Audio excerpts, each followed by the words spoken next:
বিগত 2টা পর্বে আপনারা দেখেছেন পাখিটি আমাকে বাঘের হাত থেকে রক্ষা করেছিল। বাঘটি তবু আমাদের পিছু ছাড়েনি। তখন পাখিটি আকাশপথে উড়িয়ে আমাকে একটি নির্জন পাহাড়ে নামিয়ে দিল।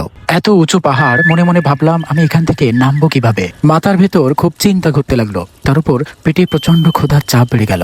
এখানে আশেপাশে কোনো খাবার নেই, কোনো মানুষ নেই। আমি একটু সামনে এগিয়ে গেলাম। হঠাৎ দেখি একটা ঈগল পাখির বাসা। বাসার ভেতর 2টা ছোট ঈগলের বাচ্চা। ওরা আমার দিকে তাকিয়ে আছে, চোখ দুটো কেমন মায়ায় ভরা। আমি ওদেরকে কাছে নিলাম এবং তাদের মাথায় হাত বোলালাম। মনে হলো ওদের মাই তো আমাকে বাঁচিয়েছিল। ভয় আর ক্ষুধার মাঝেও বুকের ভেতর একটা শান্তি পেলাম। হঠাৎ মাটি কেঁপে উঠল, পেছন থেকে ভারী পায়ের আওয়াজ। হঠাৎ দেখলাম একটা ডাইনোসর ধীরে ধীরে হেঁটে আসছে। তার চোখ সোজা আমার এবং ঈগলের বাচ্চা 2টার দিকে। আমার বুক কেঁপে উঠল। পালাবো নাকি লড়াই করব বুঝতে পারছি না। তবু আমি সামনে দাঁড়িয়ে পড়লাম।